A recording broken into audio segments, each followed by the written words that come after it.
கெத்செமனேல மீட்பர் இயேசு கலங்கி நின்ற ஒரு நேரத்தை குறித்த தீர்க்க தரிசனம். గెత్సెమనేలో యేసయ్య కన్నీటితో నిలబడినటువంటి ఒక ప్రవచనం ఇది. பேதுரு மற்றும் யாக்கோபு யோவானை அழைத்துக் கொண்டு சொல்றார், எனக்கு இது ஒரு திகிலான நேரமா இருக்குப்பா, என்னோடு வியாகுலப்பட வாங்க, என்னோடு ஜெபம் பண்ண வாங்கன்னு கூட்டிட்டு போறார். ஆனா அவங்க 3 பேரும் தூங்கிக்கிட்டு இருக்கிறாங்க.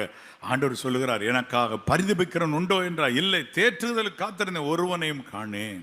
నా కొరకు మరి విన్నపించేవారు ఎవరైనా ఉన్నారా, ఓదార్చేవారు ఎవరైనా అంటే ఎవరూ లేరు అంటున్నాడు. அதனால அது அவர் சிலுவையில் நடந்ததை எழுதப்படுகிற தீர்க்கதரிசனமா, என் ஆகாரத்தில் கசப்பு கலந்து கொடுத்தார்கள், என் தாகத்துக்கு காடியை கொடுத்தார்கள். సిలువలో జరిగినటువంటి ఆ ప్రవచనము, వారు చేదును నాకు ఆహారముగా పెట్టి నాకు దప్పి అయినప్పుడు చిరకను త్రాగనిచ్చి. என் அன்பு தேவனுடைய பிள்ளைகளே, నా ప్రియ దేవుని బిడ్డలారా, உங்கள் இருதயம் கலங்காதிருப்பதாக.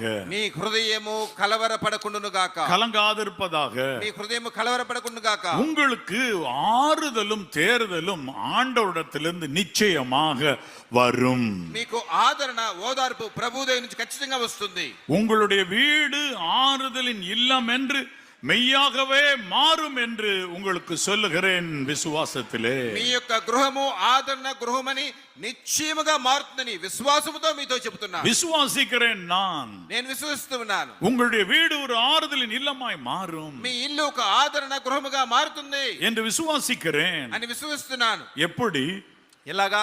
தேவன் அந்த உங்க இல்லத்தை ரட்சிப்பார். దేవుడు ఆ ఇంటిని రక్షిస్తాడు. வீட்டுக்கு ரட்சிப்பு வேண்டும். ఇంటికి రక్షణ కావాలి. வீட்டில் உள்ள நபர்கள் யாவருக்கும் ரட்சிப்பு வேண்டும். ఇంట్లో ఉండే వ్యక్తులందరూ కూడా రక్షణ కావాలి. சங்கீதம் 69 அதே சங்கீதத்துல கடைசி 35 36 படிச்சு பாருங்க. అదే 69వ కీర్తన 35 36లో చదివి చూడండి. படிங்க. தேவன் சீயோனை ரட்சித்து. பாத்தீங்களா, உங்க வீடு உங்களுடைய குடும்பம், நீங்க தான் அவருக்கு சீயோன்.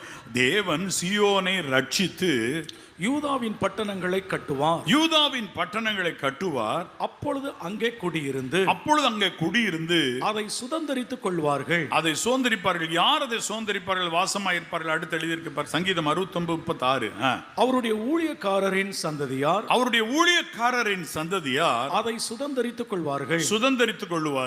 அவருடைய நாமத்தை நேசிக்கிறவர்கள் அதில் வாசமாயிருப்பார்கள். அப்ப உங்க வீட்டுக்கு ரட்சிப்பை கட்டளையிட்டு அதுல மன மகிழ்ச்சியா நீங்க குடியிருக்கணும்னா நீங்க ஒண்ணுதான் செய்யணும். அவருடைய நாமத்தை 36ஆம் வசனத்தினுடைய கடைசி பாருங்க, அவருடைய நாமத்தை நேசிக்கிறவர்கள் அதில் வாசமாயிருப்பார்கள். ఆయన నామమును ప్రేమించువారు అందులో నివసించెదరు. அப்போ அவருடைய நாமத்தை நேசிங்க. ఆయన నామమును ప్రేమించండి. ஆண்டவரே உம்முடைய நாமத்தை நேசி